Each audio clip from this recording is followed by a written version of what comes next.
Hey everybody, Michelle here in Northern Illinois Zone 5, and it is time for fall cleanup. It is getting cold out here and there is so much to do. I have leaves to clean up, perennials to cut back, I still have bulbs to get in the ground, pots to clean up, so a lot to get done. It is getting cold, so I need to hurry and get it done before I get froze out and the ground freezes and I can't get anything else done that I need to get done. So today we're going to take a small tour of the garden so you can kind of see what it looks like. It was a great summer, but then it's time to clean it all up. Today's only 42 degrees and we've got like a 60% chance of rain after 1 o'clock. So I'm probably not going to do any cleanup today because I was kind of a sloth this morning and I got up and I putzed around in my pajamas, had coffee, I watched Garden Answer, and then I went to church and then I came back and now pretty much the whole morning's gone, but that's okay because we can do this stuff tomorrow. We have 3 days of incredibly cold weather coming though, and Halloween is actually going to be like the third coldest Halloween on record. So all the grandkids that I'm going trick-or-treating with, we have to like totally seriously bundle up and wear our long underwear and all that good stuff just to go out and trick-or-treat. But I'm up for it and we're going to have a good time. So after that 3 days of really incredible cold, it is going to warm up probably into the upper 40s and the mid 50s, with lows at night being in the upper 30s and the lower 40s. But we're getting our first hard frost tonight. And when you get a hard frost, which means it's under 28 degrees, it really takes out a lot of your garden. So today is the last chance to take a look at the garden, leaves and all, mess and all, dead things and all, just to get a look of what it looks like in October. And it's actually like the end of October. The beginning of November is like just around the corner, like 4 days away. So let's take a look and see what it looks like. So last weekend was probably peak leaf color, and this weekend they're all starting to fall down off of the trees, and this cold snap that we're going to get is probably going to make the rest of them fall, and we've got some rain and some wind coming. So as you can see, I kind of have a yellow and a red color palette going on. You can see I've lost a lot of my leaves already. They're down on the ground, but there's still like a gazillion more left to come down. So let's go tour the garden and see what it looks like. This is just a backed up view of the property, so you can see the tree line has some nice pretty color in it still. And these are the sugar maples and the red maples, and then I have a full line of sugar maples lining the driveway right here. And so those are all in color. And I'd say these maples maybe have lost maybe 25% of their leaves. There's still a million of them on there to come down. And I'll probably wait 1 week before I clean up the leaves, but I will start cutting everything back here in the next 2 to 3 days. So let's go take a closer look at the gardens and see what they look like. Here's a view of the driveway bed, the magnolia, which is this one right here, is looking pretty good. The Woodulea really doesn't, which is this one, doesn't really get a whole lot of color. I do leave the sedum up in this bed and I cut everything else back, all of the hostas. I cut the flowers off of the hydrangeas because they're still pretty little, and I'll cut back all of the perennials that are in there. As we pan this way, I have taken all of my houseplants in, so there's not that big lush look on the porch, but it still has a nice fall vibe. And then we come over this way and you can see these hydrangeas here. I will cut some of the flowers off because I want them for my pots, but they're already kind of dried on there, and I will leave those up through the winter. And you can see the serviceberry that we put in right here is already starting to turn red. Let's take a closer look. Here's my fall planter, and as you can see, it's been cold enough that that potato vine needs to be pulled out, and I will pull it out and the mums, and then probably leave the kale and the cabbage, add a few more to it, and then these will just sit until I'm ready to flip into my winter pots. And this is the mum that we got that, you know, it was kind of sort of just starting to bloom and bud out, and now it's, you know, it's pretty much finished. If you look really super close, it's pretty much done and ready for the compost pile. But from a distance, it doesn't look too bad, so we'll leave it here for a couple more days. And then here are the Green Mountain boxwoods that we potted up in the pots. They are doing great.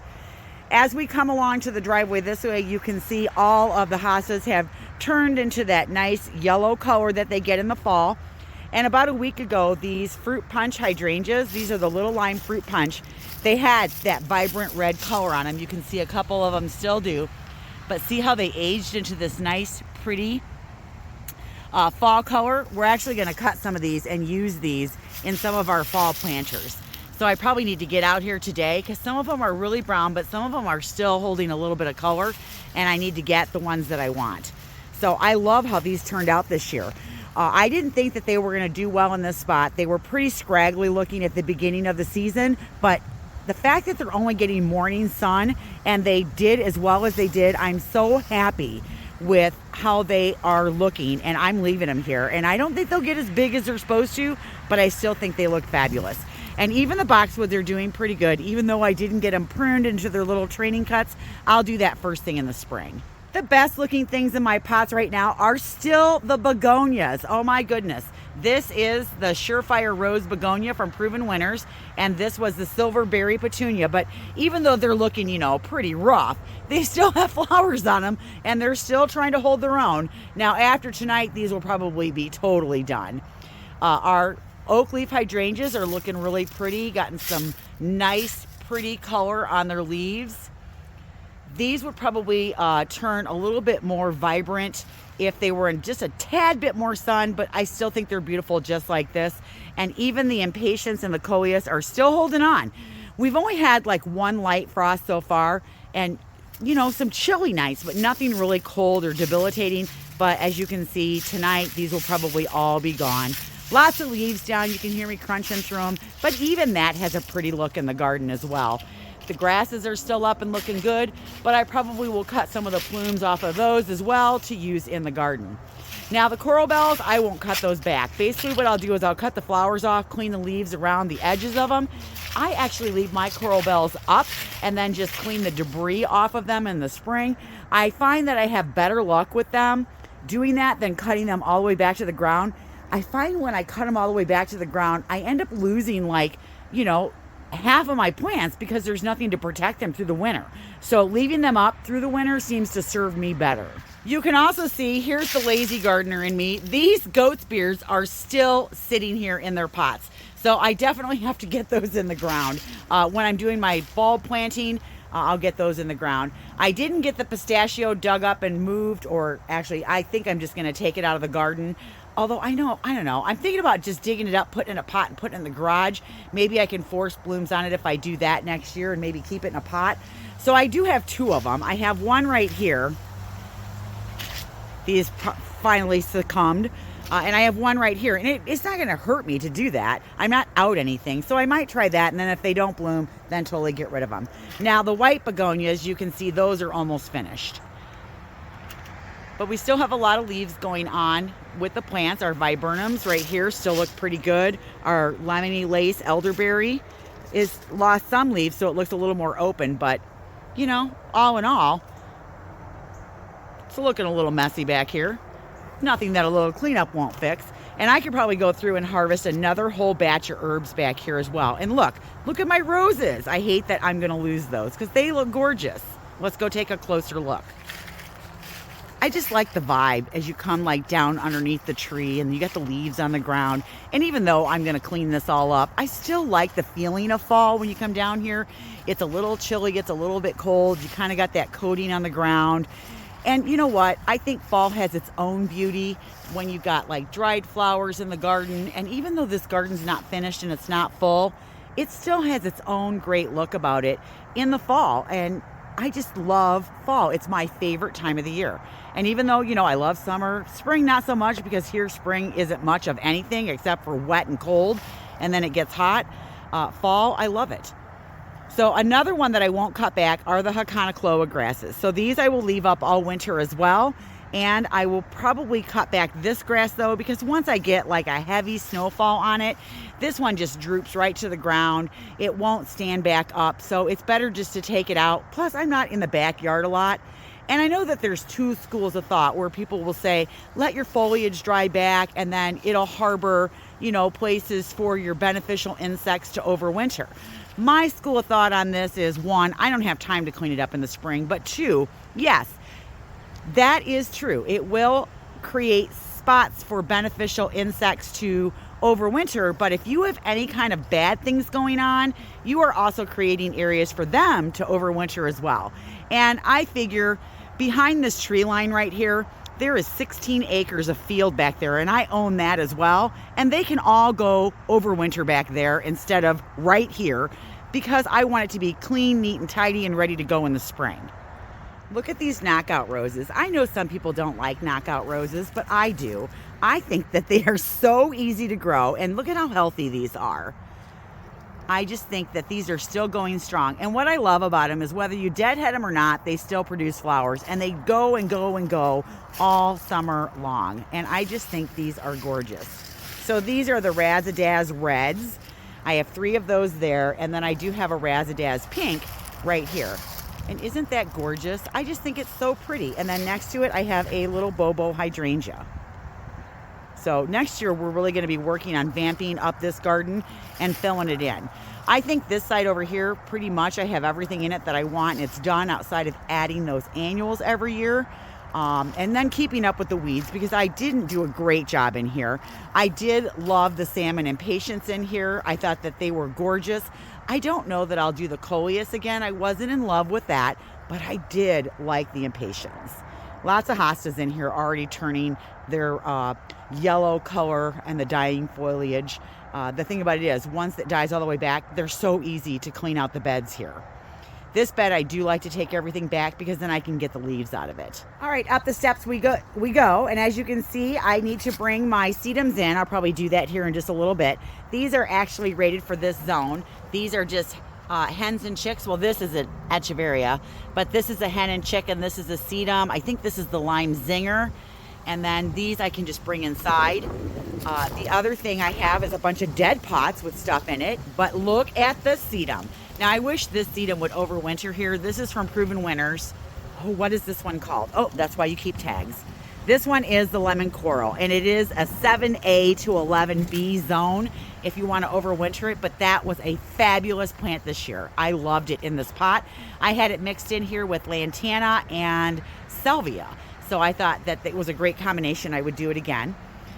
So then we come up and, oh, here's another one of our oak leaf hydrangeas, and see how this one has more color on it? It is because this one gets more sun. Another look at the herb garden here. We've got some beautiful sage, some garlic chives. I can see lemongrass. I mean, just gorgeous. A little bit of parsley still in the bed right there that I need to pluck out of there.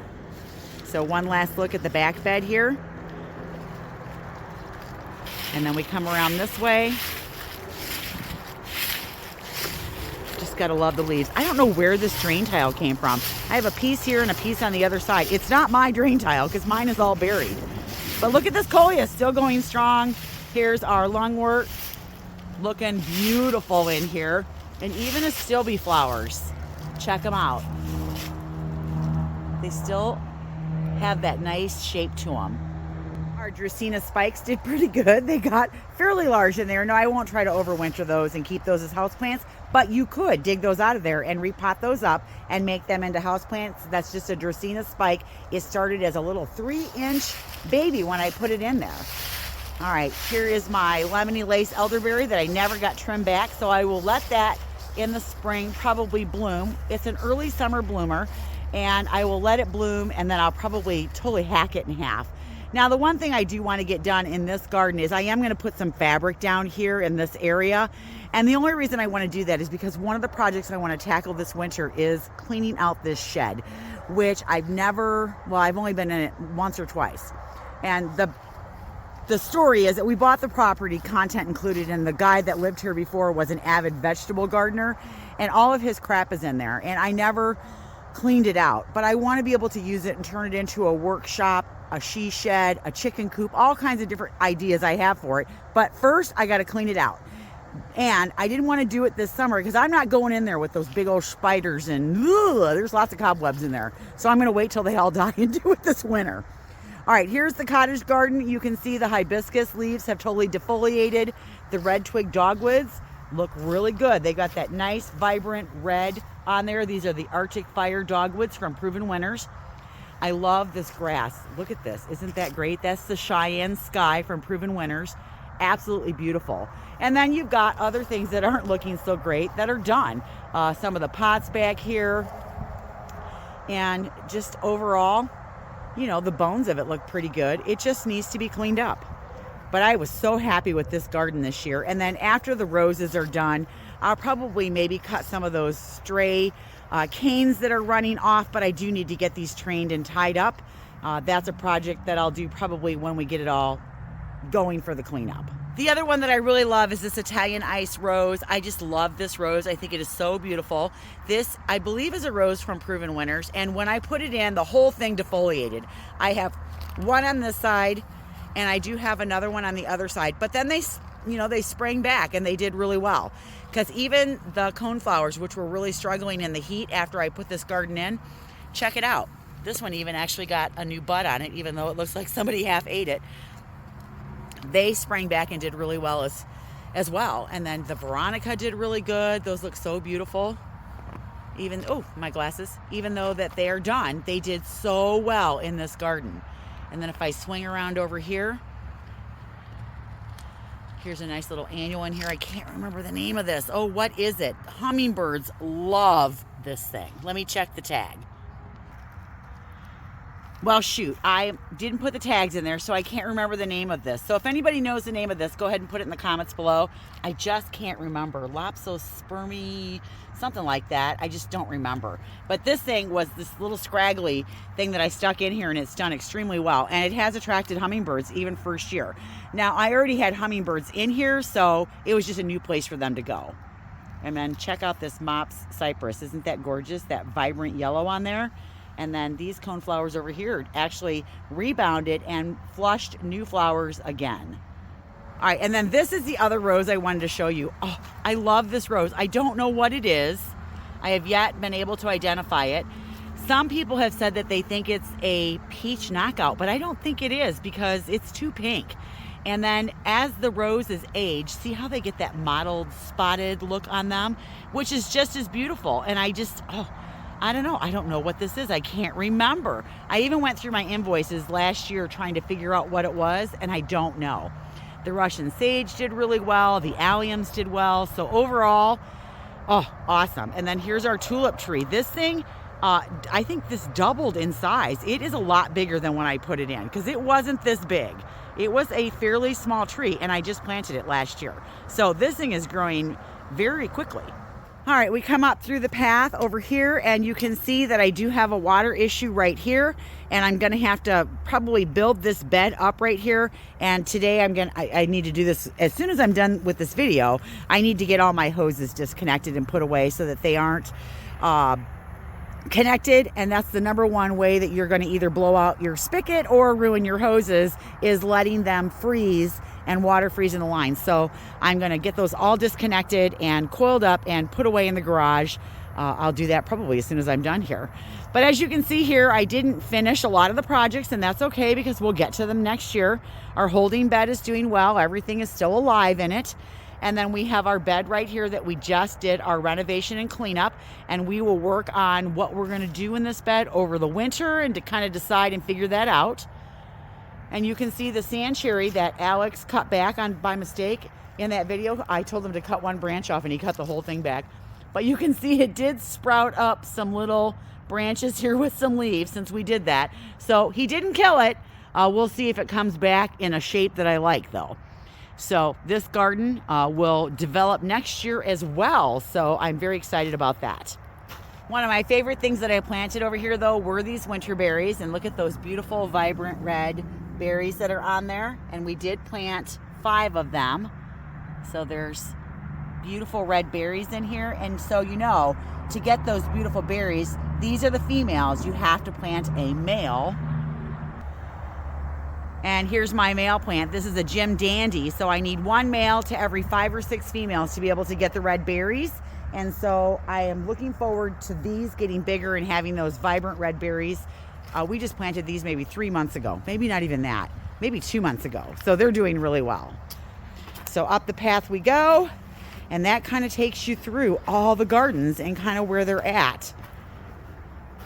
Even these impatiens are still blooming. So there you have it.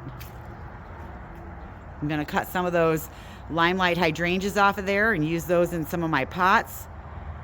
So that's kind of what I'm going to get done now. Today, I'm just going to kind of cut back any of the foliage that I want or flowers that I want for drying purposes for my pots, and I'm going to get my hoses coiled up and put away for the season, and then we'll start in on the cutback and the cleanup. And some things I will leave up, like I like to leave all my sedum up. And there's a few grasses that I like to leave up, but for the most part, my grasses aren't ones that can handle like a heavy snow and still look good after that. So I usually cut a lot of them back. All right, let's start cleanup. That will be tomorrow's job.